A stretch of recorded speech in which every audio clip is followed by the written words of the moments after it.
ಅಂದರೆ ಈ ತಾಯ್ತ ಅನ್ನಕ್ಕಂಥದ್ದು ಏಜ್ ಮೇಲೆ ಡಿಪೆಂಡೆಡ್ ಆಗೋದು. ವರ್ಷ ಪೂರ್ತಿ ಇಟ್ಕೊತೀವಿ, ವರ್ಷ ಪೂರ್ತಿ ಕೈಗೆ ಹಾಕೊಂಡಿಡ್ತೀವಿ, ಇವೆಲ್ಲ ಹಾಕಬಾರ್ದು. ಡಾಕ್ಟ್ರ್ ಹತ್ರ ಎಷ್ಟೆಷ್ಟೋ ಮಕ್ಕಳು ಅಳಿತಾ ಇರ್ತಾರೆ, ತಾಯ್ತ ಹಾಕಿದ ತಕ್ಷಣ ಸೈಲೆಂಟ್ ಕಮ್ಮಿ ಆಗಿರುತ್ತೆ. ಅದನ್ನ ಭೀತಿ ಅಂತ ಕರಿತೀವಿ. ಅದೇ ಜನ ಮಾತಾಡ್ತಾರೆ, ದೇವಸ್ಥಾನಕ್ಕೆ ಏನು ಹೋಗೋದು, ನಮ್ಮ ಮನೆಯಿಂದನೇ ಭಕ್ತಿ ತೋರ್ಸೋಣ ಬಿಡು ಅನ್ನೋ ಥರ ಇರುತ್ತೆ. ಅದೇ ವ್ಯಕ್ತಿ ತಾಯ್ತ ಕಟ್ಟಿರುತ್ತೆ. ನಿನಗೆ ದೈವತ್ವ, ಮಾತೃತ್ವ, ಗುರುತ್ವ ಈ ಮೂರು ಇದ್ದಾಗ ಆಟೋಮೆಟಿಕಾಗಿ ನೀನು ಬಿಲ್ಡ್ ಆಗ್ತೀಯ. ಈ ಮೂರು ನಿಂಗಿಲ್ದಾಗ ನೀನು ಬದುಕಿದ್ದೀವಿ ಅಷ್ಟೇ. ಈ ಮಕ್ಕಳು ಸಂಜೆ ಮೇಲೆ ಹೋಗ್ಬಿಟ್ರೆ ದೃಷ್ಟಿ ಆಗುತ್ತೆ, ಅಥವಾ ಇಲ್ಲೆಲ್ಲೋ ಬಿದ್ದುಬಿಟ್ರೆ ದೃಷ್ಟಿ ಆಗ್ಬಿಡುತ್ತೆ. 2.5 years 3 years ಅಲ್ಲಿ ಮಕ್ಕಳು ಬೆದರ್ತಾರೆ. ಕೆಲವೊಂದು ಗಣಗಳು ಅಟ್ರಾಕ್ಟ್ ಆಗ್ತಾ ಇರತ್ತೆ, ಅವ್ರಿಗೆ ದೃಷ್ಟಿ ಅನ್ನಕ್ಕಂಥದ್ದು ವಿಪರೀತ ಆಗ್ತಾ ಇರುತ್ತೆ. ಪೋಲಿಯೋ ಡ್ರಾಪ್ಸ್ನ ಹಾಕ್ಸಿದ್ರೆ ಮಾತ್ರ ಮಕ್ಕಳ ಬೆಳವಣಿಗೆ ಚೆನ್ನಾಗಿ. ಹಿಂದಿನ ಕಾಲದಲ್ಲಿ ಮಕ್ಕಳಾಗಿಲ್ವ ಮೇಡಮ್, ಅವಾಗ ಪೋಲಿಯೋ ಆಗ್ತೈತ್ರ. ನೀನು ಯೂಸ್ ಮಾಡ್ಬೇಕು ಟೆಕ್ನಾಲಜಿ, ನಿನ್ನ ಟೆಕ್ನಾಲಜಿ ಯೂಸ್ ಮಾಡಬೇಕು. ತಾಯಿತಗಳನ್ನಕ್ಕಂಥದ್ದು ಎಲ್ಲದಕ್ಕೂ ವರ್ಕೌಟ್ ಆಗಲ್ಲ. ವಶೀಕರಣಕ್ಕೆ ತಾಯ್ತ ವರ್ಕೌಟ್ ಆಗಲ್ಲ. ಹಾಗಾದ್ರೆ ನೀವ್ ಯಾಕೆ ನಮ್ಗೆ ನೀನು ಇದನ್ನ ಹಾಕೊಂಡ್ರೆ ನೀನು ಇನ್ನೊಂದು ಹಂತಕ್ಕೆ ಹೋಗ್ತೀಯಾ, ನೀನ್ ಹಾಕೊಂಡ್ರೆ ನೀನ್ ಏನ್ ಆಗ್ಬೇಕು ಅಂತ ಅನ್ಕೊಂಡಿದ್ಯಾ ಆ ಹಾದಿಲಿ ಹೋಗ್ತೀಯಾ, ನೀವೆಲ್ಲ ಯಾವುದು ನಡೆಯಲ್ಲ ತಾಯಿ.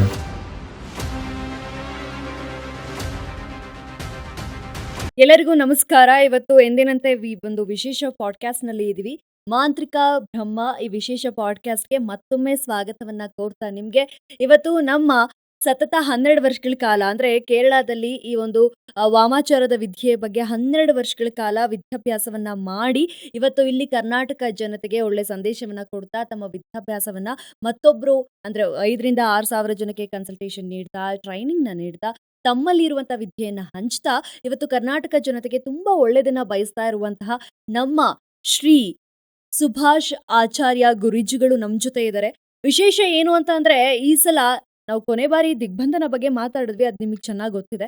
ಬಟ್ ಈಗ ಈ ತಾಯ್ತ ಬಗ್ಗೆ ಮಾತಾಡೋಣ. ಯೂಶಲಿ ಏನಾಗುತ್ತೆ, ಈ ತಾಯ್ತ ಅಂತ ಅಂದ್ರೆ ಆಗಿನ ಕಾಲದಿಂದಲೂ ಒಂದು ಪವರ್ಫುಲ್ ಆಗಿರುವಂಥದ್ದು ಯಾವ್ದಾದ್ರು ವಸ್ತು ಈಗಿನ ಕಾಲಕ್ಕೂ ಅಂದ್ರೆ ಈ ಆಧುನಿಕ ಜಗತ್ತಿಗೂ ಕಾಲಿಟ್ಟಿದೆ ಅಂದ್ರೆ ಅದು ತಾಯ್ತ ಮಾತ್ರ. ಈಗಿನ ಕಾಲ ಅಲ್ಲ, ಈ ಕಾಲ ನಾವು ಕಲಿಯುಗ ಮುಗಿಸಿ ಮತ್ತೆ ನಾವು ಚಂದ್ರಲೋಕಕ್ಕೆ ಮಾರ್ಸ್ಗೆ ನಾವೇನ್ ಮಾತಾಡ್ತೀವಿ ಅಲ್ಲೋದ್ರೂ ಈ ತಾಯ್ತ ಅನ್ನೋದಿರುತ್ತೆ ಅನ್ಸುತ್ತೆ. ಯಾಕಂದ್ರೆ ನಾವು ಅದನ್ನ ಅಷ್ಟು ಪವರ್ಫುಲ್ ಆಗಿ ಕನ್ಸ್ಯೂಮ್ ಮಾಡ್ಬಿಟ್ಟಿದೀವಿ ರಿಯಲ್ ಲೈಫ್ ಅಲ್ಲಿ, ಅಥವಾ ಆ ಇಂಪ್ಯಾಕ್ಟ್ ನ ತಾಯ್ತ ನಮಗೆ ಮಾಡ್ಬಿಟ್ಟಿದೆ.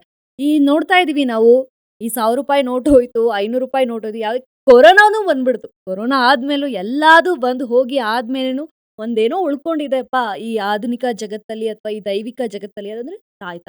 ತಾಯ್ತಾಗ ಅಷ್ಟು ಪವರ್ಫುಲ್ ಇದೆಯಾ, ಅಥವಾ ತಾಯ್ತ ಅಷ್ಟು ಉಪಯೋಗ ಇದೆಯಾ? ಈ ಜ್ವರ ಬಂದ್ರು ತಾಯ್ತ ಕಟ್ಟಿಸ್ಕೋತೀವಿ, ಮಕ್ಳು ಓದ್ಲಿಲ್ಲ ಅಂದ್ರೂ ತಾಯ್ತ ಕಟ್ಟಿಸ್ಕೊಂತೀವಿ, ಇಲ್ಲೇನೋ ಮದ್ವೆ ಆಗ್ತಿಲ್ಲ ಅಂದ್ರೂ ತಾಯ್ತ ಕಟ್ಟಿಸ್ತೀವಿ, ಪ್ರತಿಯೊಂದಕ್ಕೂ ತಾಯ್ತ ಕಟ್ಟಿಸ್ತೀವಿ. ಕೆಟ್ಟದಾದ್ರೂ ತಾಯ್ತ ಕಟ್ಟಿಸ್ತೀವಿ, ಒಳ್ಳೇದಾದ್ರೂ ತಾಯ್ತ ಕಟ್ಟಿಸ್ತೀವಿ. ಬಲ್ಗೈಗ್ ತಾಯ್ತ, ಕಾಲಿಗ್ ತಾಯ್ತ, ಕತ್ತಿಗ್ ತಾಯ್ತ, ಸೊಂಟಕ್ ತಾಯ್ತ. ಒಟ್ನಲ್ಲಿ ನಮ್ಮ ಇಡೀ ಜೀವನ ಸುತ್ತಾಡ್ತಿರೋದೇ ಒಂದು ತಾಯ್ತದ ಮೂಲಕ ಅಂತ. ಯಾರಲ್ಲೂ ಬೇಕಾದ್ರೂ ಇರುತ್ತೆ ತಾಯ್ತ. ಹಾಗಾದ್ರೆ ನಿಜವಾಗ್ಲೂ ತಾಯ್ತದ ಉಪಯೋಗ ಏನು? ಹಾಗಾದ್ರೆ ಇದ್ರ ಬಗ್ಗೆ ನಿಜವಾದ ಅಭಿಪ್ರಾಯ ಏನು ಅನ್ನೋದ ಇವತ್ತು ನಮ್ಮ ಈ ವಿಶೇಷ ಪಾಡ್ಕಾಸ್ಟ್. ಮಾಂತ್ರಿಕ ಬ್ರಹ್ಮ, ತಾಂತ್ರಿಕ ವಿದ್ವಾನ್ ನಮ್ ಜೊತೆ ಇದ್ದಾರೆ. ನಮ್ಮ ಶ್ರೀ ಸುಭಾಷ್ ಆಚಾರ್ಯ ಗುರೂಜಿ ಅವ್ರನ್ನ ವಿಶೇಷ ಪಾಡ್ಕಾಸ್ಟ್ಗೆ ಸ್ವಾಗತವನ್ನ ಮಾಡಿಕೊಂಡು ಈಗ ಯಂತ್ರದ ಬಗ್ಗೆ ಅಂದ್ರೆ ತಾಯ್ತದ ಬಗ್ಗೆ ಮಾತಾಡೋಣ. ತಾಯ್ತದ ವಿಶೇಷತೆಗಳೇನು, ಯಾರು ಕಟ್ಟಿಸ್ಕೊಂಡ್ರೆ ಒಳ್ಳೇದು, ಯಾರು ಬರ್ಕೊಟ್ರೆ ಒಳ್ಳೇದು, ಎಲ್ಲದಕ್ಕೆ ಹೆಚ್ಚಾಗಿ ಎಲ್ಲದ್ರ ಬಗ್ಗೆ ಮಾತಾಡೋಣ. ಅದಕ್ಕೂ ಮುಂಚೆ ಮಾಂತ್ರಿಕ ಬ್ರಹ್ಮ ಯೂಟ್ಯೂಬ್ ಚಾನಲ್ಗೆ ಅವ್ರನ್ನ ಸ್ವಾಗತ. ನಮಸ್ತೆ ಗುರುಜಿ. ನಮಸ್ಕಾರ. ಶ್ರೀ ಮಹಾಗಣಾಧಿಪತಿಯೇ ನಮಃ, ಭದ್ರಕಾಳಿಯೇ ನಮಃ. ನನ್ನ ಇಂಟ್ರಡಕ್ಷನ್ನೇ ನೀವು ಕೇಳ್ತಾ ಇದ್ರಿ, ನಾನು ತಾಯ್ತದ ಬಗ್ಗೆ ಎಷ್ಟೆಲ್ಲ ಹೇಳ್ದೆ ಅಂತ. ಈಗ ನಾನು ಹೇಳಿರೋದ್ರಲ್ಲಿ ಎಷ್ಟು ಸತ್ಯ ಎಷ್ಟು ಸುಳ್ಳು ಅನ್ನೋದು ನೀವೇ ಹೇಳ್ಬೇಕು. ಅಂದ್ರೆ ಚಿಕ್ಕ ಮಕ್ಳಿಂದ ತಗೋಣ. ಬಾಲಗ್ರಹ ಅಂತ ಕರಿತೀವಿ. ಕೆಲವೊಂದು ಬಾಲಗ್ರಹದಲ್ಲಿ ಎಷ್ಟು ವರ್ಷದಿಂದ ಎಷ್ಟು ವರ್ಷ ಕಟ್ಟಬೇಕು ಈ ತಾಯ್ತ. ಅಂದ್ರೆ ಈ ತಾಯ್ತ ಅನ್ನಕ್ಕಂಥದ್ದು ಏಜ್ ಮೇಲೆ ಡಿಪೆಂಡೆಡ್ ಆಗೋದು. ಯಾವ ಪರ್ಸನ್ಗೆ ಏನ್ರಲ್ಲಿ ಹಾಕೊಡ್ಬೇಕು. ಕೆಲವ್ರು ನಕ್ಷತ್ರದ ಮೇಲೆ ತಗೊಂತಾರೆ, ರಾಶಿ ಮೇಲೆ ತಗೊಂತಾರೆ, ಇವೆಲ್ಲ ಯಾವ ತಗೊಂಬಾರ್ದು. ಮೈನ್ ಇಂಪಾರ್ಟೆಂಟು ಬಾಲಗ್ರಹ ಅಂದ್ರೆ ಏನು, ಎಷ್ಟು ತಿಂಗಳಿಂದ ಬಾಲಗ್ರಹ ಆಗ್ಬೇಕು. 3 ತಿಂಗಳಿಂದ 9 ತಿಂಗಳವರೆಗೂ ಬಾಲಗ್ರಹವನ್ನ ಹಾಕ್ಬೇಕು,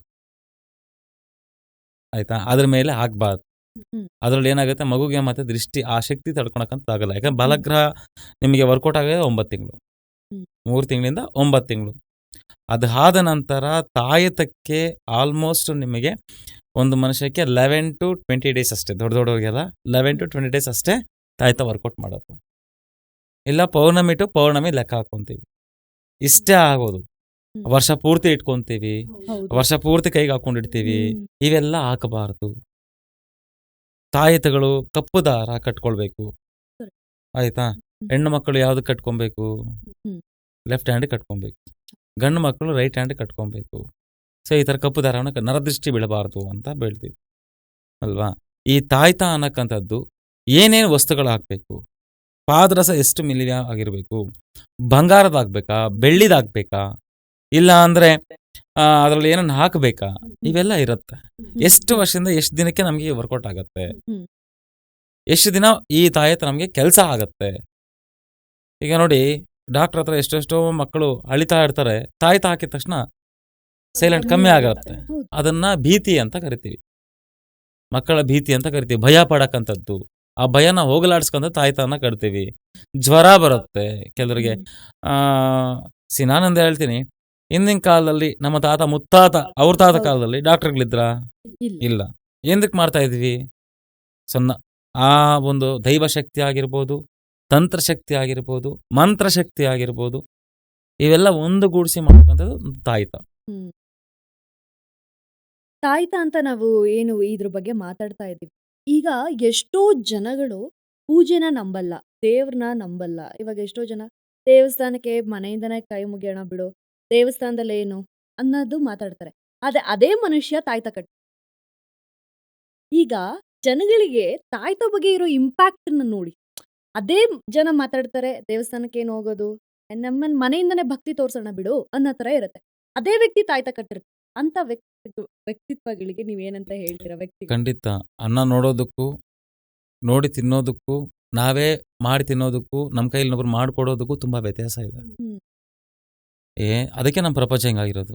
ಹೋಗೋಣ ಬಿಡು, ಮಾಡೋಣ ಬಿಡು, ಹ್ಮ್. ದೈವನೇ ಅಲ್ವಾ, ಇರ್ಲಿ ಬಿಡು. ಅದಕ್ಕೆ ನಮ್ಗೆ ಹಿಂಗಿರೋದು. ಎಲ್ಲಿ ನಿಂಗೆ ಒಳ್ಳೇದಾಗಬೇಕು, ನಿನಗೆ ದೈವತ್ವ ಅನ್ನೋದಿಲ್ಲ.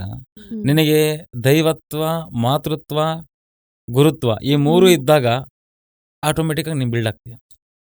ಯಾಕಂದರೆ ಎಲ್ಲಿ ಬಗ್ಗಬೇಕು, ಎಲ್ಲಿ ತಾಳಬೇಕು, ಎಲ್ಲಿ ಉದ್ಧಾರ ಆಗಬೇಕು ಅನ್ನೋದು ಆಟೋಮೆಟಿಕ್ ನಿಂಗೆ ಬರುತ್ತೆ. ಹ್ಮ್. ಈ ಮೂರು ನಿಂಗೆ ಇಲ್ದಾಗ ನೀನು ಬದುಕಿದ್ದೀವಿ ಅಷ್ಟೇ. ಗುರುತ್ವ ಅನ್ನಕ್ಕಂಥದ್ದು ಗುರುಗಳಿಂದ ಪಾಠವನ್ನು ಕಲಿಯಕ್ಕಂಥದ್ದು. ಮಾತೃತ್ವ ಅನ್ನಕ್ಕಂಥದ್ದು ಮಾತೃ ವಾತ್ಸಲ್ಯ, ಮಮತೆ, ಅಕ್ಕರೆ, ಪ್ರೀತಿ ಆ ತೋರಿಸೋ ತಾಯಿ ನೀನು ಎಲ್ಲ ಜನಗಳ ಮೇಲೆ ತೋರಿಸ್ತೀಯ. ಸೊ ನಿಂಗೆ ಅಟ್ರಾಕ್ಟ್ ಆಗ್ತಾರೆ ಜನಗಳು. ಹ್ಮ್. ಒಳ್ಳೆ ಹುಡುಗ, ಒಳ್ಳೆ ಮಾತಾಡ್ತಾನೆ, ಹ್ಮ್. ಆಯ್ತಾ, ಇದಿರುತ್ತೆ. ಅನ್ನ ಅಂದಾಗ 4 ಜನ ನಿನ್ಗೆ ಅನ್ನ ಇಟ್ಟಾಗ ನಿಂಗೆ ಆಟೋಮೆಟಿಕ್ ಎಲ್ಲರಿಗೂ ನೀನು ಅನ್ನ ಇಟ್ಟೋ ಬುದ್ಧಿ ಬಂದಾಗ ಹ್ಮ್. ಮನಸ್ಸು ಶುದ್ಧಿ ಆಗುತ್ತೆ. ಹೌದು. ನಿನಗೆ ಇವ್ಯಾವೂ ಇಲ್ಲ ಅಂದಾಗ ದುಡಿಯೋದು, ಮಲಗೋದು, ತಿನ್ನೋದು ಅಂತಿದ್ದಾಗ ಇನ್ನೇನು ಪ್ರಯೋಜನ? ಬದುಕಿದ್ದೇನು ಪ್ರಯೋಜನ? ಹ್ಮ್. ಹ್ಮ್. ಎಂಜಾಯ್ಮೆಂಟ್. ಹ್ಮ್. ಎಲ್ಲರಿಗೂ ಒಂದು ಎಂಜಾಯ್, ಎಲ್ಲರೂ ಏನು ಬೇಕೋ ಅದು ಮಾಡ್ಕೊಂಡ್ಲಿ. ಭಕ್ತಿ ದೇವಸ್ಥಾನಕ್ಕೆ ಹೋದ್ರೆ ದೇವ್ರಿಗಂತ ಒಂದು 5 ನಿಮಿಷ ಎತ್ತಿಕ್ಬೇಕು ಹೌದು. ಅಲ್ವಾ? 5 ನಿಮಿಷ ಎತ್ತಿಕ್ಕಿ ಹಿಂಗಿರುತ್ತೋ ನಿಮ್ಮ ಜೀವನ ನೋಡ್ತಾ ಇರಿ. ಸೊ ಪ್ರತಿಯೊಂದು ಅಷ್ಟೇ ತಾಯ್ತ ಅಂತ ಬಂದಾಗ ಪ್ರತಿಯೊಬ್ಬರಿಗೂ ಅಷ್ಟೇ ದೈವದಲ್ಲೂ ತಾಯ್ತ ಆಗ್ತೀವಿ, ರಾಕ್ಷಸದಲ್ಲೂ ತಾಯ್ತ ಆಗ್ತೀವಿ, ಹ್ಮ್. ಆಯ್ತಾ, ಕೆಟ್ಟ ಗಳಿಗೆ ತಾಯ್ತ ಆಗ್ತೀವಿ, ಒಳ್ಳೆ ಗಳಿಗೆ ತಾಯ್ತ ಆಗ್ತೀವಿ. ಸೊ ತಾಯ್ತ ಅನ್ನಕ್ಕಂಥದ್ದು ರೀಸನಬಲಿ ಏನಕ್ಕೆ ಕಾರಣ, ಹ್ಮ್. ಸ್ಪೆಸಿಫಿಕ್ ಕಾರಣದ ಮೇಲೆ ನಾವು ತಾಯ್ತವನ್ನ ಹಾಕ್ತೀವಿ. ಈ ಥರ ಇರುತ್ತೆ. ಹ್ಮ್. ಗುರುಜಿ, ಬಾಲಗ್ರಹ ಅಂತ ನೀವು ಒಂದು ಮೆನ್ಷನ್ ಮಾಡಿದ್ರಿ. ಬಾಲಗ್ರಹ ಅಂದಾಗ ಏನೇನು ಕೆಟ್ಟದಾಗತ್ತೆ, ಏನೇನು ಒಳ್ಳೇದಾಗತ್ತೆ ಅಂತ ಹೇಳಿದ್ರಿ. ಈ ಬಾಲಗ್ರಹದಲ್ಲಿ ನೀವು ಹೇಳ್ತಾ ಇದ್ರಿ, ಈಗ ನಾವು ಎಷ್ಟೋ ಕಡೆ ನೋಡಿದೀವಿ, ಮಕ್ಕಳು ಸಂಜೆ ಮೇಲೆ ಹೋಗ್ಬಿಟ್ರೆ ದೃಷ್ಟಿ ಆಗತ್ತೆ, ಅಥವಾ ಇಲ್ಲೆಲ್ಲೋ ಬಿದ್ದುಬಿಟ್ರೆ ದೃಷ್ಟಿ ಆಗ್ಬಿಡುತ್ತೆ ಅನ್ನೋತ್ತ ಹೇಳ್ತಾರೆ. ಅಥವಾ ನೀವು ಹೇಳಿದ್ರಿ ಇಷ್ಟು ವರ್ಷಗಳು ಮಾತ್ರ ಅದು ವರ್ಕೌಟ್ ಆಗತ್ತೆ ಯಂತ್ರ ಅಂತ. ಅದಾದ್ಮೇಲೆ ಹಾಗಾದ್ರೆ ಬಾಲಗ್ರಹ ಹೇಗೆ ಉಪಯೋಗ ಆಗತ್ತೆ, ಅಥವಾ ಅದರಿಂದ ಏನೇನು ಇಂಪ್ಯಾಕ್ಟ್ ಆಗತ್ತೆ ಅನ್ನೋದು? ನೀವು ಸೈನ್ಸ್ ನಂಬ್ತೀರಲ್ವಾ? ಖಂಡಿತ ಅದನ್ನು ನಂಬಲೇಬೇಕಲ್ವಾ? ಹೌದು. ಮಗುನ ಹ್ಮ್. 1 ತಿಂಗಳು ಮಗುನ ಹ್ಮ್. ಆಚೆ ಕಡೆ ತಗೊಂಡು ಹೋಟ್ಲಿಗೆ ತಗೊಂಡು ಹೋಗ್ತೀವಿ, Correct. ಇಲ್ಲ ಅಂದ್ರೆ ಏನಕ್ಕೆ ತಗೊಂಡು ಹೋಗ್ತೀವಿ, ಈ ಥರ ಎಲ್ಲ ಮಾಡ್ತಿರ್ತಾರೆ. ಯಾಕೆ ಅಂದಾಗ, ಈ ಮಗು ಹುಟ್ಟಿದಾಗ ಹ್ಮ್. ಹ್ಮ್. ಬಾಡಿಯಲ್ಲಿ ಹ್ಮ್. ಹೆಣ್ಣು ಮಕ್ಕಳ ಒಂದು ಬ್ಲಡ್ ಅನ್ನೋದು ಅಂಟ್ಕೊಂಡಿರುತ್ತೆ. ಆ ಹಸಿರು ವಾಸನೆ ಅನ್ನೋದು ಹೋಗಿರಲ್ಲ. ಆ ಹಸಿರು ವಾಸನೆಗೆ ಏನಾಗುತ್ತೆ, ಅಟ್ರಾಕ್ಟ್ ಕೆಲವೊಂದು ಶಾಡೋಸ್, ಹ್ಮ್. ಅಂದರೆ ಕೆಲವೊಂದು ರಾಕ್ಷಸ ಗಣಗಳು ಅಟ್ಯಾಕ್ ಆಗುತ್ತೆ. ಅದಕ್ಕೆ ಬಾಲಗ್ರಹ ಅಂದರೆ ಅದು ಆಂಜನೇಯ ಸ್ವಾಮಿ ಮೂಲಕ ಹಾಕ್ತೀವಿ, ಹ್ಮ್. ಕಾಳಿಕಾದೇವಿ ರೂಪದಲ್ಲಿ ಹಾಕ್ತೀವಿ. ಹ್ಮ್. ಈ ಎರಡೂ ಮೆನ್ಷನ್ನೇ ಮಾಡುತ್ತೆ. ಬಾಲಗ್ರಹ ಅನ್ನಕ್ಕಂಥದ್ದು ಆಂಜನೇಯದು ಇರುತ್ತೆ, ಕಾಳಿಕಾದೇವಿದು ಇರುತ್ತೆ. ಹ್ಮ್. ಸೊ ಇದನ್ನ ಹಾಕ್ತೀವಿ. ಪ್ರಾಡಕ್ಟ್ಗೆ 9 ಮಂತ್ಸ್ ಅವ್ರು ಪ್ರೊಟೆಕ್ಟ್ ಮಾಡ್ತೀವಿ. ಮಗುಗೆ 9 ಮಂತ್ಸ್ ಆದ್ಮೇಲೆವರೆಗೂ ಅದು ಪ್ರೊಟೆಕ್ಟ್ ಆಗುತ್ತೆ. ಅದು 9 ಮಂತ್ಸ್ ಆದ್ಮೇಲೆ ಏನು ಮಾಡುತ್ತೆ, ಸ್ವಲ್ಪ ಬ್ರೈನ್ ಆಕ್ಟಿವ್ ಆಗತ್ತೆ, ನಡೆಯತ್ತೆ ಹ್ಮ್. ಅಲ್ವಾ, ಸಾರಿ, ಎದ್ದೇಳತ್ತೆ, ಕುತ್ಕೊಳತ್ತೆ, ತೆಳಕ್ ಶುರು ಆಗತ್ತೆ. ಸೊ ತನ್ನ ಅಂಗಾಂಗಗಳು ಕರೆಕ್ಟಾಗಿ ಇರುವವರೆಗೂ ಬಾಲಗ್ರಹ ಅಂದ್ರೆ ಚಿಕ್ಕ ಮಕ್ಕಳನ್ನ ರಕ್ಷಣೆ ಮಾಡಕ್ಕಂಥದ್ದು. ತಗಲ್ಸ್ಕೊಬಾರ್ದು, ರಕ್ತವನ್ನ ಬಿಡಬಾರ್ದು. ಕೆಲವರಿಗೆ ಕಿಡ್ನಿಯಲ್ಲಿ ಪ್ರಾಬ್ಲಮ್ ಆಗತ್ತೆ, ಹುಟ್ಟದಾಗೆ ಎಫೆಕ್ಟ್ ಆಗತ್ತೆ. ಇವೆಲ್ಲ ಆಗಬಾರ್ದು ಅಂತಾನೆ ಕೆಲವೊಂದು ಬಾಲಗ್ರಹಗಳನ್ನ ಹಾಕಕ್ಕಂಥದ್ದು.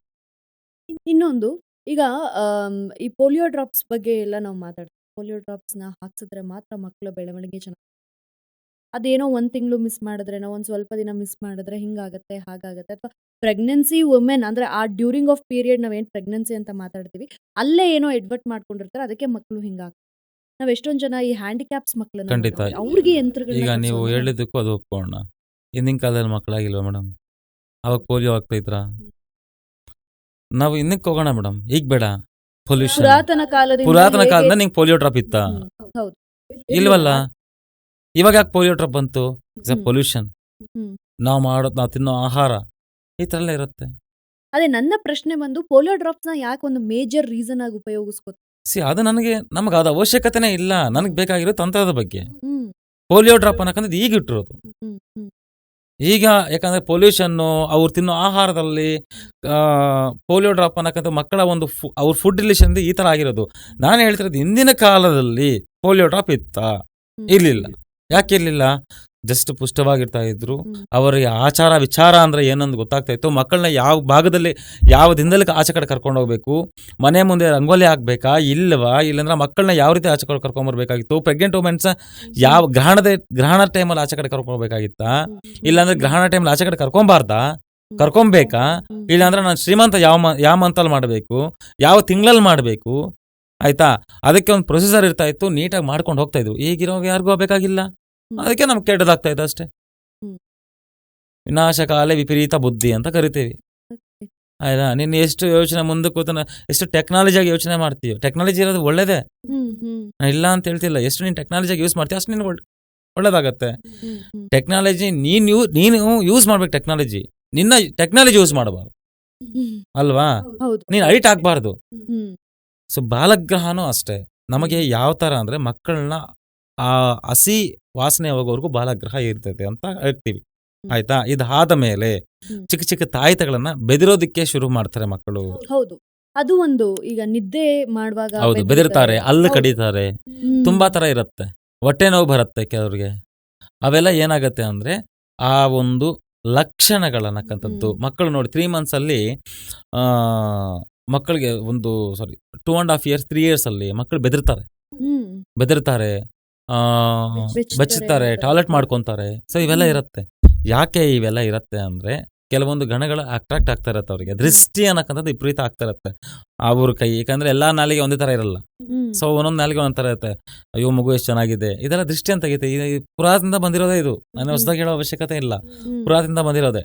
ಸೊ ಇದರಲ್ಲಿ ಏನಾಗತ್ತೆ ಅಂದ್ರೆ, ಈ ಜಾಕ್ಕಾಯಿ ಅಂತ ಬರುತ್ತೆ ಮಕ್ಕಳಿಗೆ. ಈಗ ಒಂದು ಎಕ್ಸಾಂಪಲ್, ನೀವ್ ಅನ್ಕೊಂತೀರಾ ಮಕ್ಕಳಿಗೆ ಮಾತು ಬರಲ್ಲ ಅಂದ್ರೆ ನಾನು ಡಾಕ್ಟರ್ ತೋರಿಸ್ಬೇಕು ಅಂತಾರ. ಯಾಕೆ ಹಂಗೆ ಮಾಡ್ತೀರಾ? ಜಾಕ್ಕಾಯಿ ಅಂತ ಒಂದು ಬರುತ್ತೆ, ಚೆನ್ನಾಗಿ ಅದನ್ನ ಖಾರ ಅಂತ ಕರಿತೀವಿ. ಸ್ವಲ್ಪ ಚೆನ್ನಾಗಿ ಉಜ್ಜಿ, ಚೆನ್ನಾಗಿ ನಾಲಿಗೆ ಹಾಕಿ ತಿಕ್ಕಿ. ಯಾಕೆ? ಮಕ್ಕಳಿಗೆ ಅದು ಒಳಗಡೆ ಕಫ ಎಲ್ಲ ಆಚೆ ಕಡೆ ಹೋಗಿ ಇಲ್ಲೆಲ್ಲ ಕ್ರೋತ್ ಕ್ಲಿಯರ್ ಆಗಿ ಕುತ್ಕೊಂಡು ಮಾತಾಡಕ್ ಸ್ಟಾರ್ಟ್ ಮಾಡ್ತಾರೆ. ನನ್ನ ಮಗಳಿಗೆ ಇನ್ನ 2.5 years, ಏನು ಕುಣಿತಾಳೆ, ಏನಿದು, ಯಾಕೆ ಇವತ್ತು ನಾನು ಡಾಕ್ಟರ್ ಕರೆಕ್ಟ್ ಕರ್ಕೊಂಡೋಗಲ್ಲ ಅವಳನ್ನ. ಜ್ವರ ಅತಿಯಾದ ಇದಾದ್ರೆ ಮಾತ್ರ ಅವ್ರ ಅಮ್ಮನ ನೋಡಿ ನಾನು ಕರ್ಕೊಂಡೋಗ್ಬೇಕಷ್ಟೇ. ಯಾಕೆ ಕರ್ಕೊಂಡು ಹೋಗ್ತೀವಿ? ಸೊ ಗೊತ್ತು ನಮಗೆ ಮಗಳಿಗೆ ಏನು ಮಾಡಬೇಕು, ಯಾವ ಟೈಮಲ್ಲಿ ಹೆಂಗೆ ಕರ್ಕೊಂಡೋಗ್ಬೇಕು, ಯಾವ ಥರ ಮಾಡಬೇಕು, ಏನಾಗ್ತಿದೆ, ಭೀತಿ ಆಗಿದೆಯಾ, ಇಲ್ಲ ನಾರ್ಮಲ್ ಜ್ವರ ಬರ್ತಿದ್ಯಾ, ವೈರಲ್ ಫೀವರಾ, ಇವೆಲ್ಲ ಆಟೋಮೆಟಿಕ್ ಗೊತ್ತಾಗ್ಬಿಡುತ್ತೆ. ಎಷ್ಟೋ ಆಗಲಿ ನಾನು ಹೇಳೋದಷ್ಟೇ, ತಾಯಿತಗಳನ್ನಕ್ಕಂಥದ್ದು ಎಲ್ಲದಕ್ಕೂ ವರ್ಕೌಟ್ ಆಗಲ್ಲ. ವಶೀಕರಣಕ್ಕೆ ತಾಯಿತ ವರ್ಕೌಟ್ ಆಗಲ್ಲ.